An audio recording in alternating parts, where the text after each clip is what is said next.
What do you think men today need to hear the most? Well, men need to hear that you have value. You're not just born in life to just go through life working a 9 to 5 and living this mediocre life. And if that's what you like, then that's cool, and I wouldn't knock that. But there's more to life than just going through the motions every day and waking up and just living Groundhog's Day. That's what you holler when you see me. That's what you holler when you see me. And here he is. Yeah. Go, bro. Fellas. Yes, sir. Sorry, I was having a hard time trying to figure this thing out. Hey, man. Super excited to have you on today, brother. Really appreciate you taking the time, man. I appreciate you having me. So, you go by the name Critical, right? Correct. 2Ks, no Cs. 2Ks, no Cs. Okay. What's your real name, bro? My real name, my birth name is Matt. Matt. Nothing special, just Matt. Okay. Okay. So how did you come up with the name Critical? So critical for me was when I was growing up. I'm originally from Staten Island, New York, and my favorite rapper at the time, at that age that I was in when I started rapping, was the RZA of Wu-Tang Clan. Okay. Yes. And he had an alter ego, which was Bobby Digital. So I made a play on it, and I called myself Matty Critical. And as I got older, I thought Matty was corny, and I just stuck with Critical. And the K was like a homage to my brother, because my brother's graffiti tag at the time was K. So I just swapped out the C's with K. And it ended up making a lot of sense, because I'm a pretty critical person when it comes to things in life. Damn. Okay. I like that. Super creative, bro. You're a creative guy and you really just do it all, man. An entrepreneur, a rapper, the media man for the BKFC, motivational speaker, bro. Holy. Sunglasses. Sunglasses. Let's go. Yeah, definitely want to get into all that, man. So, you said you're from Long Island? I'm originally from Staten Island, Brooklyn, Staten Staten Island. Island, back and forth a little bit, and now I'm down here in West Palm Beach, Florida. When did you move out to Florida? Probably about 5 years ago, Mm. during the whole COVID nonsense that was going on in the world. And I was looking to get out of New York for a while, and I found it to be great opportunity to just get out of there. So what made you move out there? Sunshine and palm trees and the way of life. I had a friend who had moved down here. He met a girl from down here, and they ended up moving down here together. And when I was coming to visit him, I just fell in love with the area. I've been to Florida a lot over my life, a lot of Miami, Orlando, stuff like that. And West Palm Beach was exactly what I was looking for without knowing. I didn't know the area at all. When I came here, I was like, yeah, this is it. It's beautiful. It's clean. I like the pace of life. There's a lot going on. There's restaurants, nightlife, but it's not crazy. To me, Miami is the palm tree version of New York City, as far as what goes on. And, I wasn't looking for that anymore. I was looking to slow it down a little bit and just relax. Mm. Yeah, man, I loved it out there. That was really my first time out in Florida. I went to BKFC 80. That was the night that Perdomo Perdomo. fought. Mm-hmm. Yeah. And man, I loved it out there. The palm trees, like you said, the palm trees are so unique to me. Even just seeing them in those little clips that you post for Scooty Uh-huh. Scoop, it's just so intriguing to me, man. Because I'm from Canada. We got no palm trees. It's cold over here already, so Uh-huh. I love it out there, man, for Yeah, sure. you don't, growing up without them, I feel like you don't get used to living with them. You always feel like you're on vacation. It's I wake Mm, up, I look out my window, I see palm trees, and it puts a smile on your face. yeah, for sure, for sure. I can imagine that. Plus, you got the nice ocean out there and everything, man. Uh-huh. Beautiful. So tell me, when did you, let's get into the music first. When did you start rapping and getting into music? How old were you? Oh, I started doing music probably around the age of like 11 or 12. I've always had a knack for music. In school, I was in the band. My father was a musician. He was in a band. He sang growing up. He played a guitar. And, as it got, I can't remember the age, but as I got a little bit older, I started wanting to dabbling into DJing, and my father bought me like this piece of shit DJ turntable set for Christmas one year, and I tried it, and it just wasn't for me. I knew I just always gravitated towards music.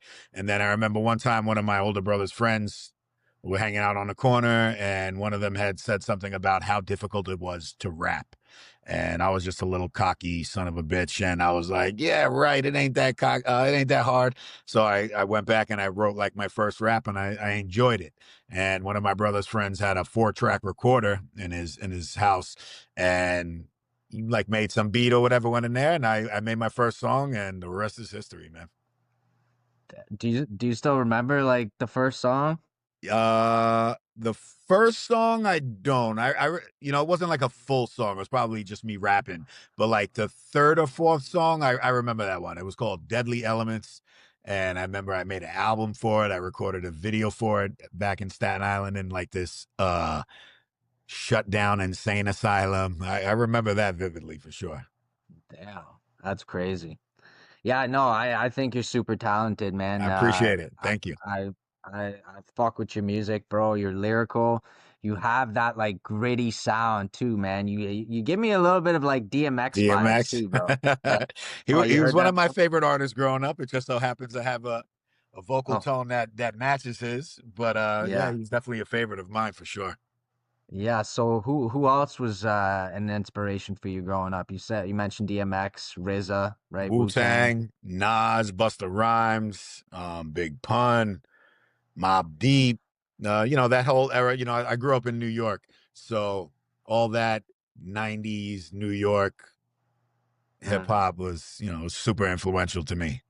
Yeah, that's the best era, man. Honestly, I was a big fan of Tupac growing up, man. So even Biggie, So Hmm. I I didn't. I left out Biggie, but 100% Biggie. And being from yeah, New York, I had to ride with Biggie. So I mean, I like Tupac, but I got to ride with Biggie.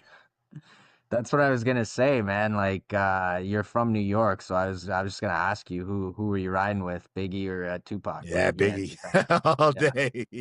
yeah, for sure. So you grew up around that era, right? Like Yeah, what was the I didn't vibes like? necessarily grow up around all of that. I mean, Wu Tang was closest to me, but still, I didn't grow up in the area that Wu Tang was around. But it was a crazy. That was a crazy time in New York. It's definitely a lot different now. Mm, yeah, for sure, man. Back then, as Rest far as like hip hop goes, like you actually had to have skill and be original. And these days with rap music, it seems like you don't have to be too original. You just try to copy off of the next artist and make your song sound like theirs, and all of a sudden people like you. Yeah. What do you think about today's state of rap and hip hop with the mumbling and I don't listen to it. I'll be honest with you. I don't really listen to new rap music at this point. But I think something just came out about the top 40. This is the first time in 35 years that there was not a hip hop song in it. And I think that probably says a lot about the state of hip hop at the time now. oh shit. Yeah, I didn't even know that. That's crazy, bro. Yeah, I think it just came out like yesterday. The first time in 35 years is not a rap song. Plus, not only does it have to do with the music, but it all has to do with the music industry itself. They're not putting money behind artists or anything like that anymore. So Mm. When did the music really start taking off for you? when I was around 16, I signed my first independent record deal. Nothing really ever came up of it. Then a few years after that, I had signed an independent deal with um, an independent label based out of LA. Big shout to Keith Klizark, Team Mashing Entertainment. They were a subsidiary of Interscope Records. We put out a couple of records, and then I ended up going my separate ways, just, grew apart. And then my brother and my manager and his partner at the time linked up and created a record label. And we put out, I think we only put out one album, but we did see some success. We started getting a lot of music placements on TV shows and commercials and stuff like that. And then we had a video game, CSR Racing. I don't know what had happened, but they used my image as one of the characters in the game. And we ended up coming to a settlement where they were using my music to promote the game. Oh, I wow. was a boss named Carlito. I don't know how it happened, but they used my picture and made me a boss Wow. in the video game. And then since then, I've just done everything independently. I've probably had 7 or 8 songs on radio, some national. I've been on Sirius XM, and then I've went on to get music placed in movies, movies like The Meg and some international films as well. Oh, really? Wow, I didn't know that. The Meg, The is Meg, that yeah, the shark the movie? shark movie, yeah. So the U.S. version is like, I think it's like a PG-13 version of the movie. So the international version of the movie, my music is in the international version. In the US, my music is in a scene that was deemed too gory, I guess. So it's not in the American version. But irregardless of that, even in the American version, every time that movie gets played, I get paid. So I'm cool with that. Oh man, that's huge. What song was it? It was my record Stuck Like Glue. Stuck Like Glue. Yeah. Okay. So at Yeah, that man. time, I was actually working on like, if you look through my music catalog that's available online, you might hear like a lot of things that are like completely left, like way off of from like what you might hear from me now.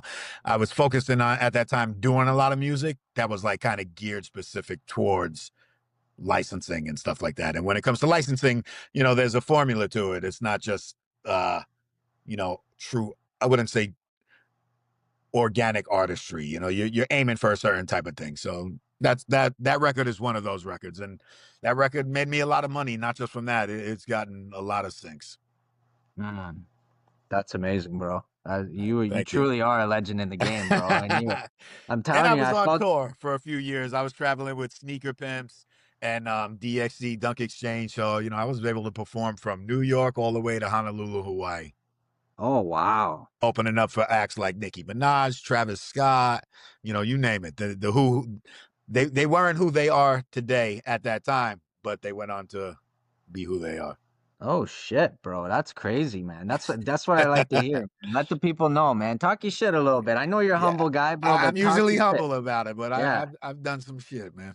Nah, man, the people need to know you're the real deal, bro. Scooty Scoo. How did you how did I know you've been asked this question a lot, the Scooty Scoo. How did that Uh-huh. come about, right? And I've heard you answer basically you guys had hoverboards and you guys were driving around everywhere selling hoverboards and Yeah. that was just a saying that stuck. Yeah, so when those hoverboards first came out, my best friend Gooch, shout out to Gooch, he wanted to get one, and I was like, nah, fuck that. Those things are like $1,500. Don't buy that shit. I'll find them cheaper. And I started like searching the internet, and I think it was Alibaba or whatever. I ended up just starting getting pallets of them shits and selling them. And him and I, we would just go smoke some weed, and we would try to go to like obscene places and ride them. Like in Staten Island, they have the landfill. We went onto the landfill and rode it. We would go onto the highway at like 4 in the morning and ride him on the highway. And he just started yelling "Scooty Scoo." I can't really take credit for the creation of it, but it was him and I. We used to make videos just going stupid places and yelling "Scooty Scoo," and the shit just stuck. And I kept it going, and then when I moved down here to Florida, in New York I had DUIs, so I didn't have my license. So I purchased a one wheel during COVID.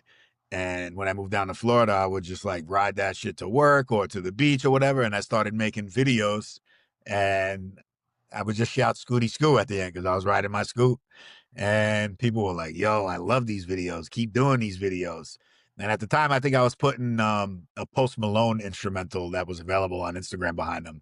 And then I had stopped making music for a while during COVID. And then my producer had reached out to me and was like, what the fuck are we doing? We need to start making music again. So I made one record called Sorry. We put that out, and then he had sent me the beat for When You See Me, the Scooty School record. And I kind of made that record as a joke, and then I just started throwing it onto the end of the videos and as the background music. And once I did that, like within the third video, those videos just started taking off. Huge. Those videos are huge, bro. I love them. Um, Thank you. and yeah, that's what I was gonna ask you too, because the beat's so perfect with the Scooty Scoo saying, right? Uh-huh. So was your boy that made the beat for that or? Uh, I don't really remember. I'm sure he was definitely a fan of it. Otherwise, I wouldn't have done it because him and we collaborate very well. And I'm always seeking his opinion on a lot of the things that I do. So I really don't remember, but obviously he was a fan because I went ahead and did it. Mm. And you said you made When You See Me as like a joke? Yeah, it's not like like the chorus and stuff is not like as a joke like comedic rap, but it's not like the kind of typical record that I would do. It wouldn't just be shouting like "Scooty Scoo" on a record and shit like that. So to me, that's a joke. Like I was just trying to be like, fuck it, I don't really give a fuck about music right now, and I'm just gonna have fun with it and do what it is, and turn around over 2 million streams organically. It's got me over 400,000 followers on social media. I love that It was record, even bro. trending as the number 6 song on Instagram at one time. Wow.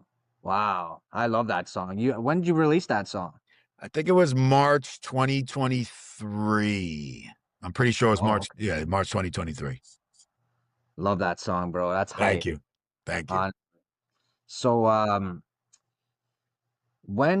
so what was like your first hustle that you got into growing up, man? Selling weed. If you want Okay. me to be honest with you. Yeah. That's how we all start, huh? Yeah, yeah. I used to dabble into that world, and then I got to a certain point where I was just like, "What the fuck am I doing? This is not." I've gotten arrested and stuff, and kind of got to a point where I was like, I need to get my shit together, and got a job, and then I became a barber, and I've been a Oh, barber for since probably about 17 years old. Still, I co-own two barbershops here in Palm Beach County, and barbering was a good fit for me because I've always been entrepreneurial, whether it was music. I had a clothing brand called Cushion Kicks, and barbering always allowed me the freedom to still make money and pursue other endeavors as well. Are you still a barber? Yeah, I still cut hair. Yeah. Oh man, that's amazing. I don't really put that out there. I don't like to like crossbreed the barbering and stuff. I like my privacy in the barbershop. Yeah, I hear that. I As hear stupid that. as it is, I could probably make buku bucks with it as well, but I just like to keep things separate. Mm. So how did you have like the inspiration to always come up with these like new hustles? You said you had a clothing brand. You got the sunglasses brand, which I want to get into. Like how where did these ideas come from? Is that how you just grew up? I'm a middle child. I don't know if that has anything to do with it. And my parents never got married. I grew up, my mom was working and I was always left to my own, and I kind of always had to figure things out for myself. And I'm a hustler by spirit. It's not something really that was taught to me. It's just, I've always had this drive and motivation to do better and better myself. I wasn't like you know, I don't like to like say like that. Like I would say I was a smart kid growing up. I did well in school when I applied myself, but school wasn't something for me. I never wanted a desk job or a city job or anything like that. I like being independent. And when I'm always like a go with your gut kind of guy, when things come across to me and I have an epiphany in my brain, I go for it. So like with the sunglasses, in my videos, I'm always wearing sunglasses. I love sunglasses. I have a nice assortment of sunglasses that are not my own. Almost like some sneaker collections you would see. I have, hundreds of sunglasses. And when I was posting my videos, people were always asking me, "Oh, dope sunglasses. Where'd you get them?" And I would plug the sunglasses. And then I got to a point where I'm like, "Yo, I'm giving these dudes fucking free promo. What am I doing? Let me reach out to the brands." And a couple of brands that I really like their sunglasses, I'd reach out to them, and nobody wanted to work with me. So, I was like, you know what? Fuck that. Why am I gonna keep promoting these people? They don't want my help. I'm not gonna give them the help.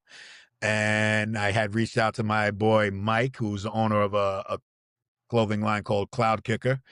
They're still around. Check them out, cloudkicker.com. And he's the plug. I know he was always into manufacturing and everything, and so he knew where to go. And I reached out to him, and he plugged me with the people who help me produce my sunglasses now. Yeah, man, those sunglasses are fire too. Thank you. I love the style on them, and I've always been like very into fashion as well, so I can really appreciate that. Do you uh do you come up with the designs on your own? So right now, the way we work is they kind of have like skeletons, and or like I'll find a pair of glasses that I like, and they'll put something together, and then we kind of just put it together. They're not like custom per se, but they are unique the way that they are. Um, but the ideas that I have in my head, I'm just trying to find the right person to put them together for me. You need 3D models to actually create molds and casts and everything to do like something extremely unique. And I'm just trying to find the right person to work with that can help me bring that to fruition. I haven't been able to do that yet. How long have you owned the Shade brand for? Shades, probably going on a year and a half, close to 2 years. Okay. And where can people get those shades? ScootyShades.com? ScootyShades.com, and you can use promo code ScootGang for 15% off all orders. Let's And you could go. I also gotta use get that. my book, Fellas, the Book of Scooty, is also available on ScootyShades.com. Yes. Okay, so that's on ScootyShades.com too as Yeah, well. I want to get into the book as well. Definitely need myself a pair of those Scooty Shades, I bro. got you Promo a code. pair. No worries. Let's go. We'll Let's bypass go. the tariffs. Let's go. You're funny, bro. Okay.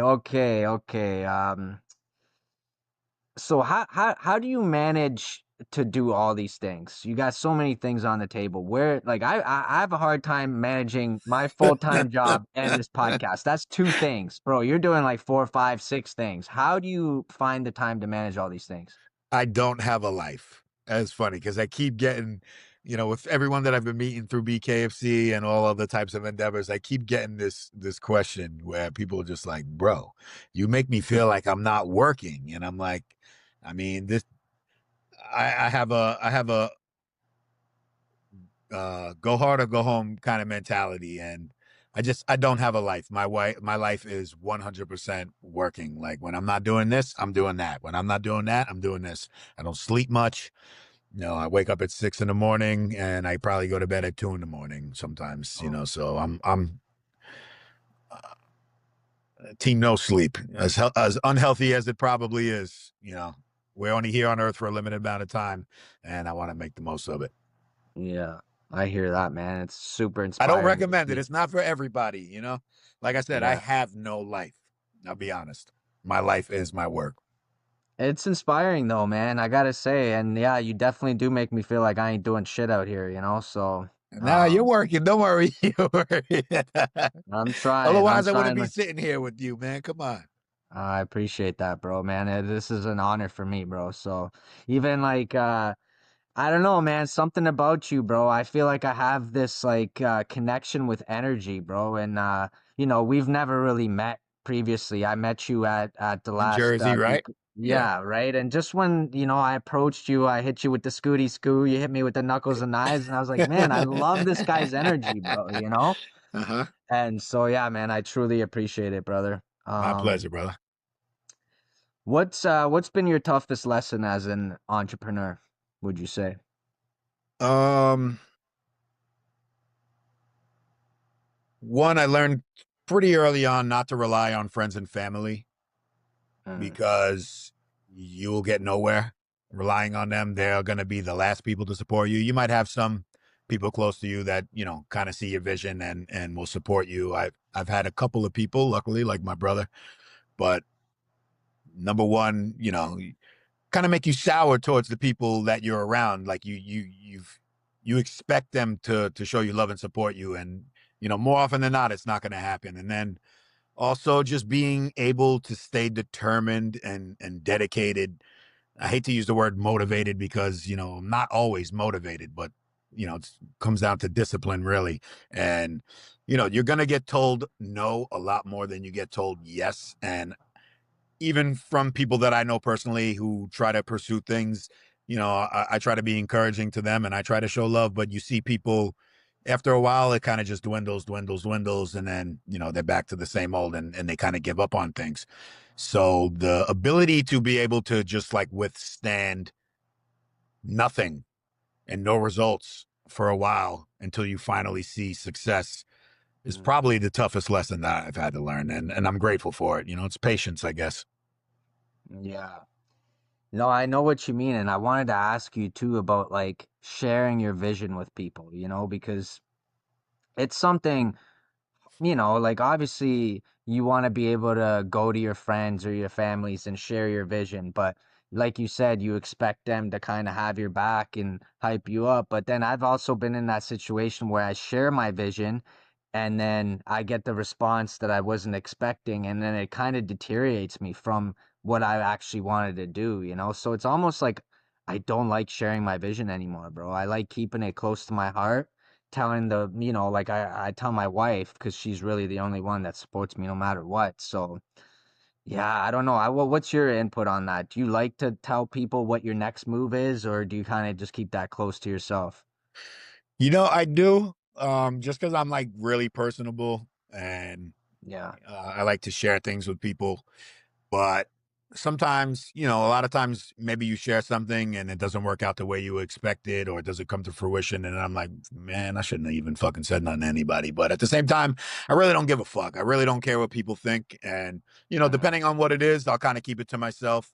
And some things I'll share. And, it just depends on how I'm feeling at the moment. But I'm a big believer in the law of attraction and speaking things into existence. So I would, I try not to keep things all bottled up and suppressed. So I feel like the more you talk about stuff, and the more you will believe in it, and the more you believe in it, the more realistic it will come to fruition. yeah. Basically manifesting it, like you Mm-hmm. said. Mm, okay.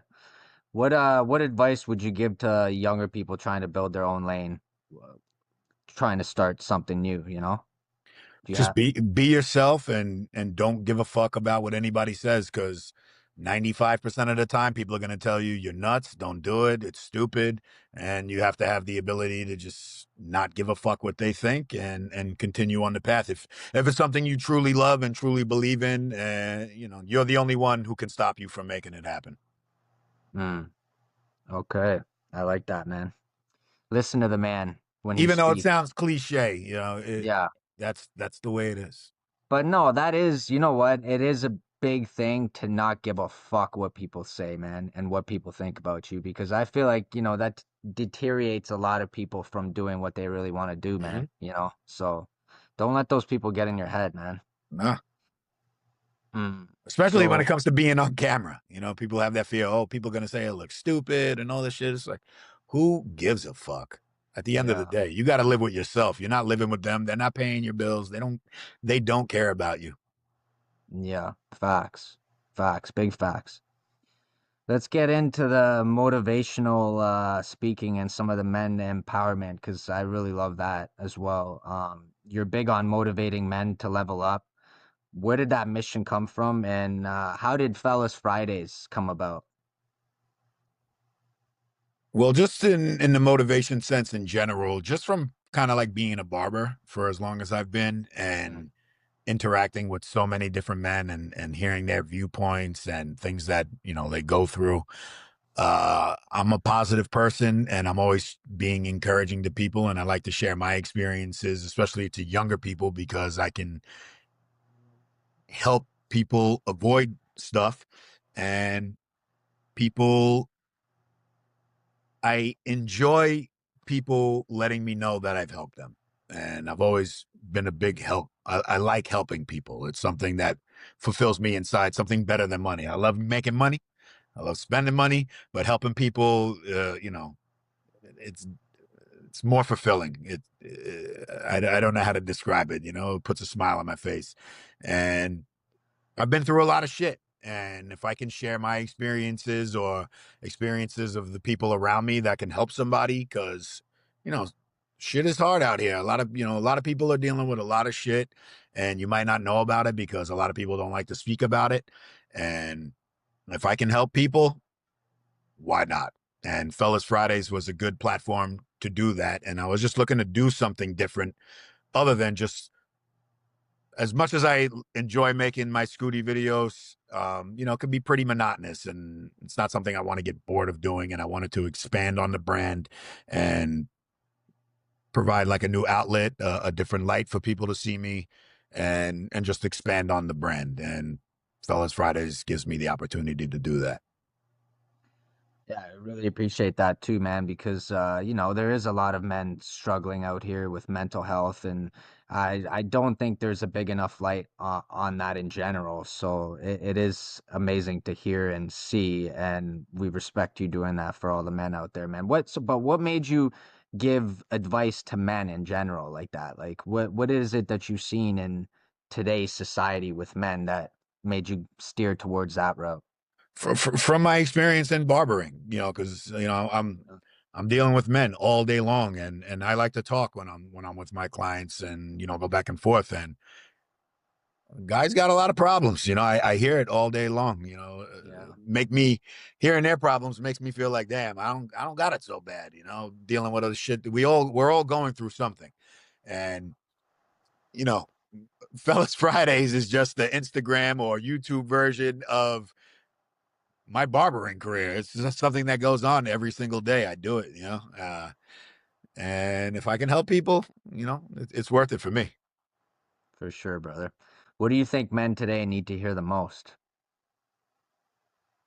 Well, men need to hear that you have value. You're not just born in life to just go through life working a 9 to 5 and living this mediocre life. And if that's what you like, then that's cool, and I wouldn't knock that. But there's more to life than just going through the motions every day and waking up and just living Groundhog's Day.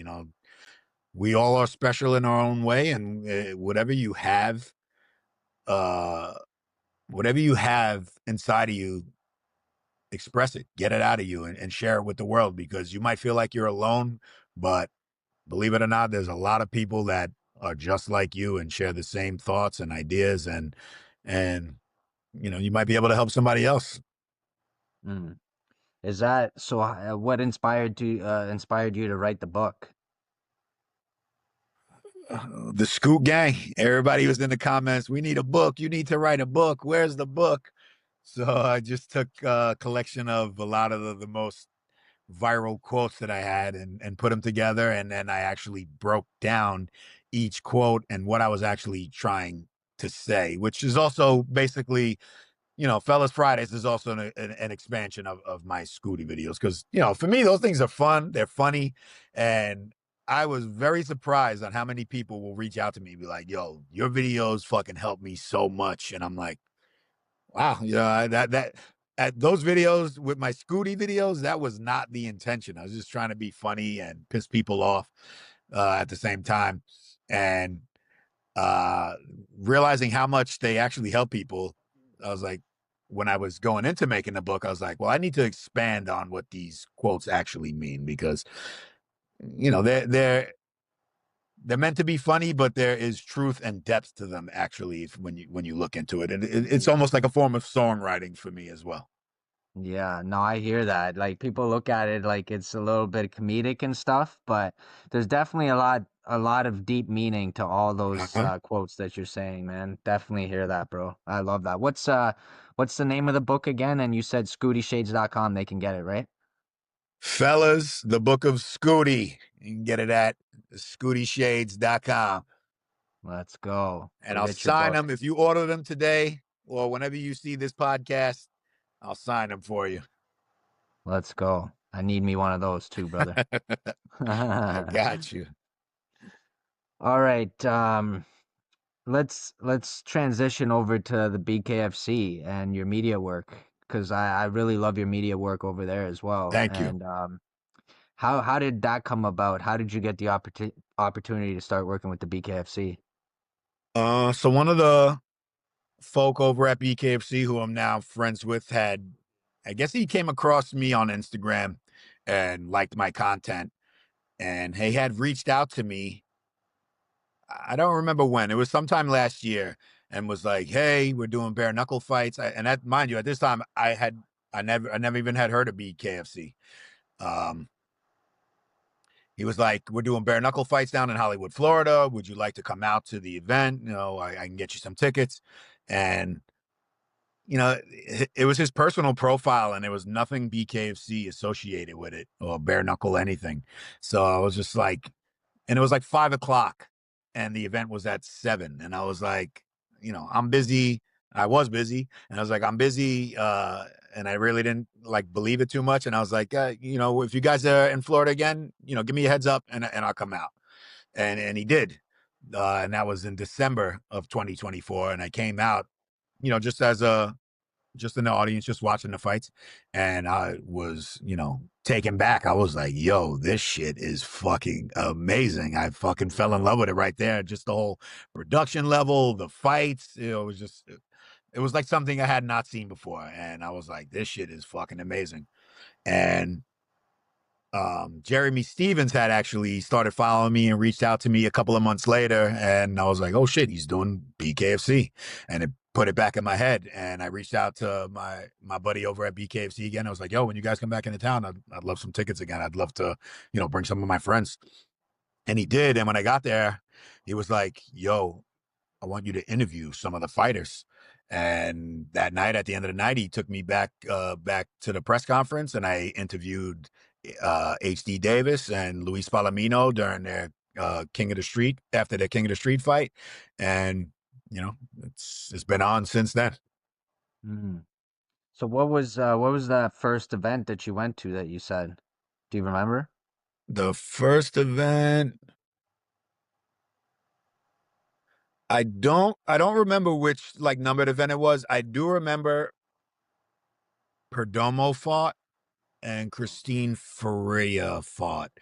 I don't remember who Perdomo fought, but he knocked his ass out real quick. And I think it was, I might be getting events. Christine Ferreira might have been the second event. All I remember is that I definitely remember Perdomo fought because I was like, yo, what the fuck was that? He knocked him out in like 30 seconds. Yeah. But yeah, actually, I do. No, never mind. It was the main event was Mike Richmond. Uh Man, I forget the name of the guy he fought, but Mike Richmond won he won the title that night. Okay. The light heavyweight title or the lightweight title. Okay. So it's been a while. Yeah, it was December 2024. We could Google it Oh, real quick okay. and see which one it was, but it was December 2024. Okay. Yeah, so wait, do you travel like a lot of places to cover the BKFC, or is it mostly Florida that you do? Yeah, I've been to Texas with them. I've been to Albuquerque, New Mexico. I've been to Salt Lake City. I've been to Tampa. I was in New Jersey with you. Mm, Um, and that might have been the last one that I just done. I've been super busy working on my new album. That's coming yes. out in about a week and a half.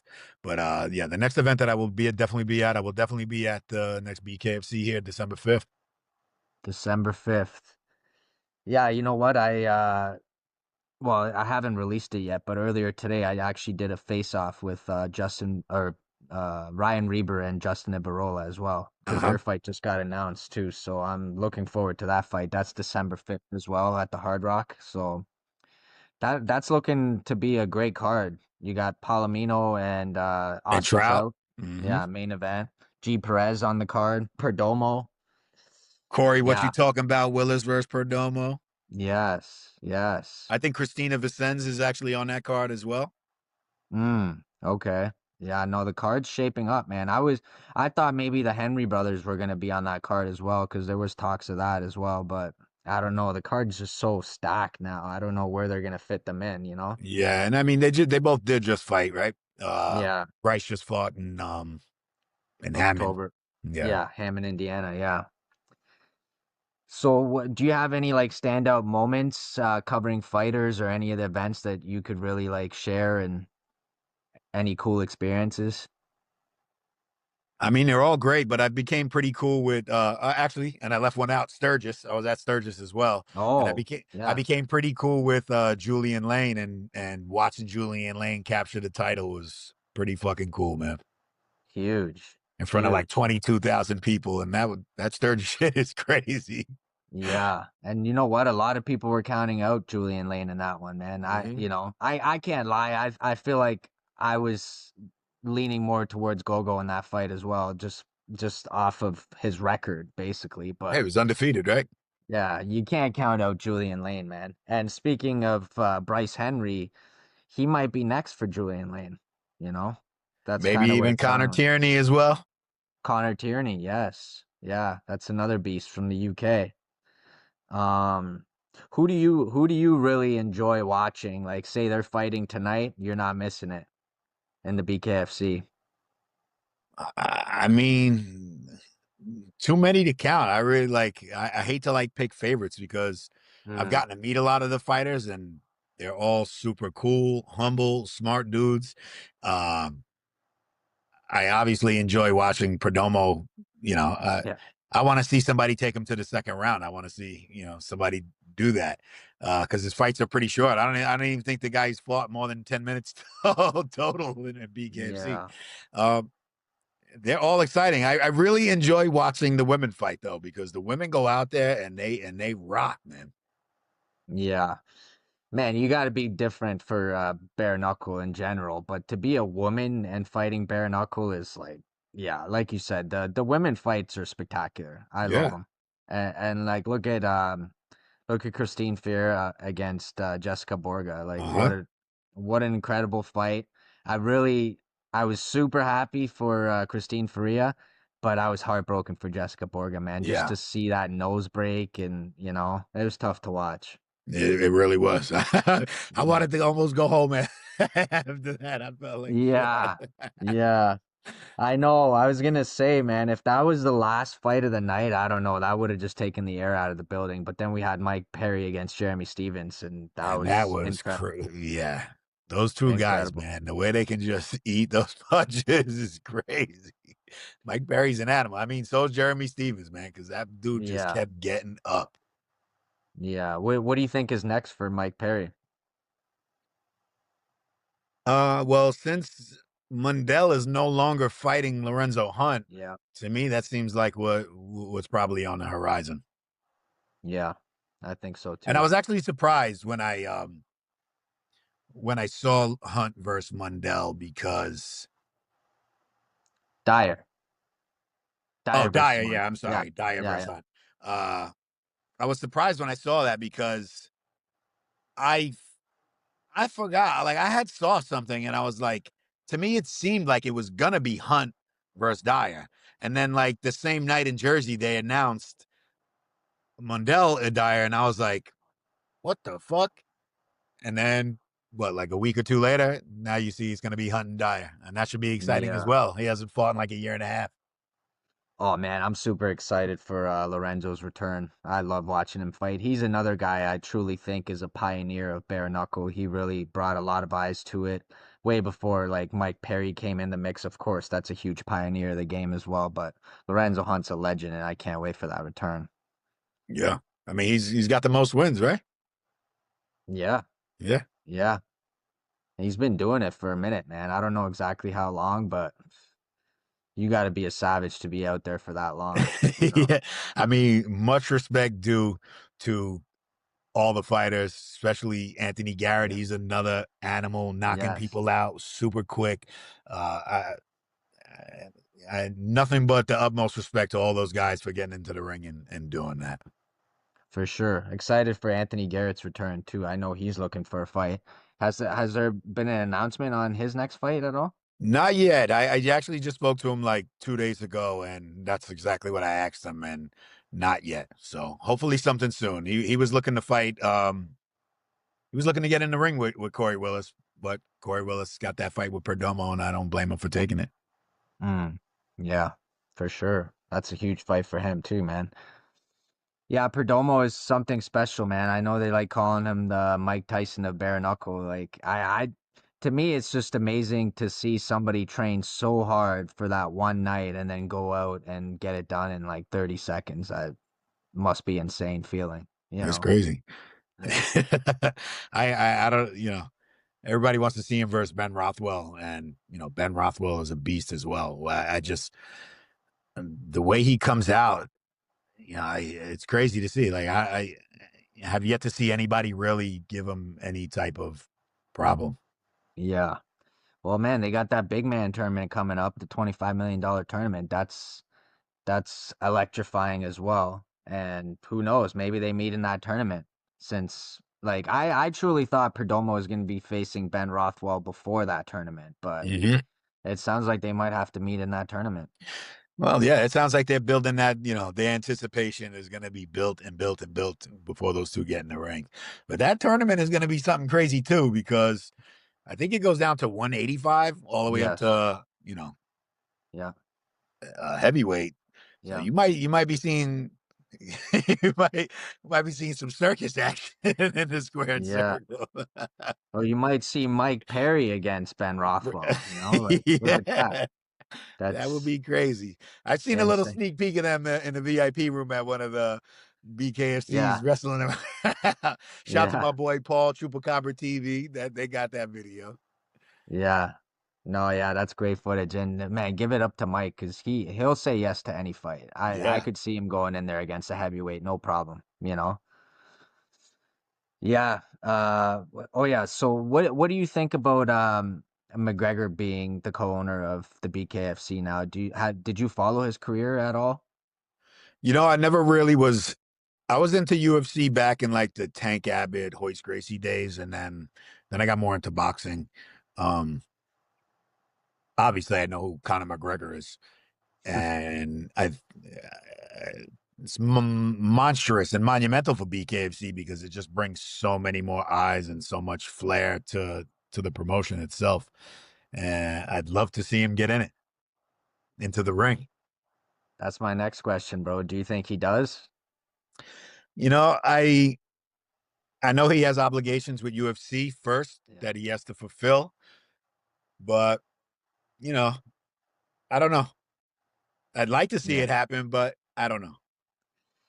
Yeah, two more fights on the UFC contract. I know he's fighting to try to get on that White White House House card card. Hmm. next year. And then he's got one more fight on the contract. But he does just seem super passionate about bare knuckle, man. Every time you ask him about it, he says 100% I'm getting in there. So I feel like it would skyrocket the sport to another level. It's already growing rapidly, the fastest Yeah. growing sport in the world. But with McGregor getting in there, I think it'd be insane. Yeah. Yeah. And I'm assuming it's gonna be McGregor versus Perry. Mm. Yeah, I was gonna ask you that too. Yeah. I mean, if Perry keeps winning, it has to be Perry, the Hmm. biggest star, right? But they got to get Perry a title shot. He's definitely got to fight for Yeah. a world title. You can't count out Mundell, man. Mundell is a master in there as well. He's super technical with his boxing, and yeah, that fight is super intriguing in my opinion.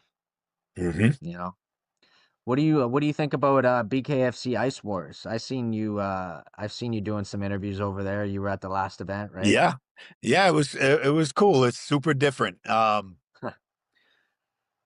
I've never been like a big hockey fan, but I enjoy fighting, and I'll go back to it again. The women, they put on a spectacular show. Shout out to V Ruli. She got out there. I interviewed her. She said she wanted that first round knockout, and I believe she was the only fighter of the night who got one, and she split that poor lady's face wide wide open. But it's super cool. It's different. Not I don't want to even I don't want to compare it to BKFC because BKFC is definitely in a league of its own. But I could definitely see BKFC Ice Wars, exploding and growing and developing a large following. I mean, they're busting heads over there, bare knuckle on the ice. Yeah, Did yeah. you did you happen to watch that event? I watched some of it. I didn't watch the whole thing, but yeah, it looks different. Yeah, It looks super exciting. The ice, yeah, I don't know. It's tricky, man. It's tricky. You're out there holding on, trying to, yeah. try not to slip. Yeah. Uh-huh. And that's what happens a lot. You see a lot of people falling. For me, my vantage point wasn't like the greatest because, the they're fighting on the ice, and the ice is ground level. It's not like in BKFC where the ring is elevated. So you kind of gotta be like, the cheap seats are probably the best seats because you're looking down at it. You either have to be like right up against Uh, the ice, or yeah, you're gonna be breaking your neck watching the screen all night. yeah. Luckily, later on in the night, I just got right up to the ring, to the ice, and was able to like watch it up close. And up close, it's, it's definitely exciting, but maybe they got to get that ice elevated a little bit. Maybe that would be, Mm. some feedback from myself. Yeah, that's a good idea. Because you know what?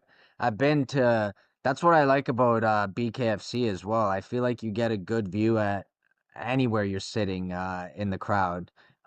That's not the same with the UFC because I've been to an UFC event and it's similar to that. The cage kind of ruins the view. You got people, the camera guys around the cage standing up, and Mhm. it's tougher to watch in person. To be honest, where I was sitting, it wasn't the greatest seats, but it wasn't the worst seats either. But I was watching pretty much on the screen the whole time, Yeah. so kind of defeats the purpose of going live, Yeah, yeah, you want to see you want to see it. Yeah, right. All right, man. Let's get into the Scooty LP dropping November 11th. Talk about that and what went into this project and what does it mean to you, man? Well, for starters, it is 100% my best body of work thus far, as album goes. My producer, Sound Mason, shout to Sound Mason. He said, I ever since, like, going viral and blowing up on social media as far as music goes, I was taking the approach of, I just want to keep putting out singles. I just want to put out singles. So I just kept putting out records every month, putting out a new record. And then he was like, we have to do an album. We have to do it. And I was like, all right, you're right. Let's do it. And we took the approach of not trying to create singles, like singles. We were just like, we're not looking for radio play. We're not looking for club hits.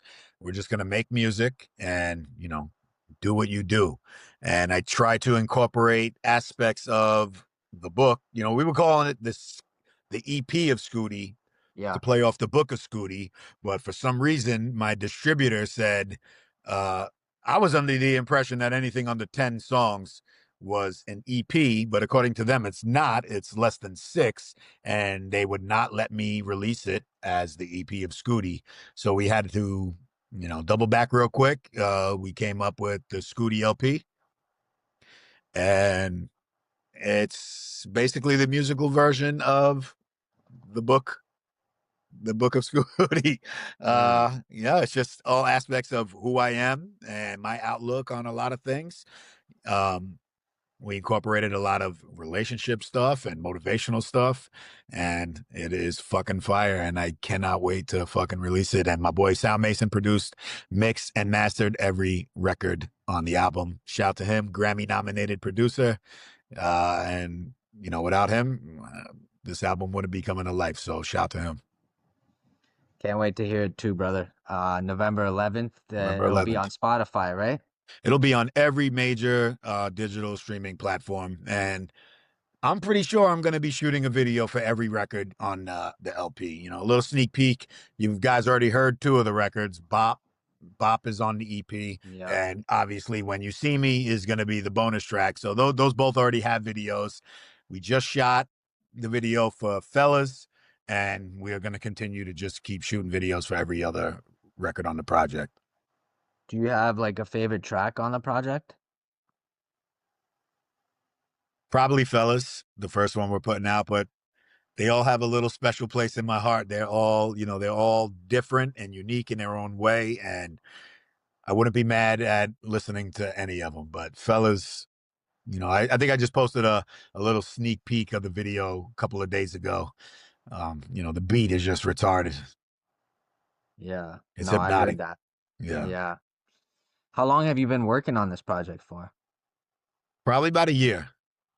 Yeah, and we just started honing in the last couple of months, finalize everything, going over, fixing up anything that we needed to get fixed. And then we spent probably about 2 months mixing and finalizing and getting it sounding right. Mm. Super excited for that, brother. Thank you. November 11th November coming out. 11th. All major 11, platforms. 11, 22. You'll see 22s all across all my bodies of work. That's a special number right there. Let's go. And what? It'll be out at 12 a.m. It should be out 12 a.m. Eastern Standard Time on November 11th. Amazing. Yo, do you have your own weed brand too? I don't. So early on, when I started going viral, I linked up with a company who started producing gummies for me. We had Scooty Snacks, and I don't know if these dudes got they were operating out of Texas, and Texas kind of like buckled down on their laws and shit. I don't know what happened. I don't know if these guys got locked up, or I mean, they did good business with me. They didn't do me dirty, so I'm not shitting on them. But I don't know if they got locked up or whatever the case Uh, may be. They fell off planet Earth, man. I don't know what happened to them. So no more Scooty Snacks, but I will definitely throw a shout out to my boys. They're located out in NYC, award-winning growers, Smoky Bodega. You can follow them on Instagram at Smoky Bodega. Some of the finest herbal medication that I have put in my lungs. let's go. Need Might me have a some of that. I might have a jar right here. Give them a little shout. Show the jar. Show the jar. I gotta find it. I can smell it. There we go.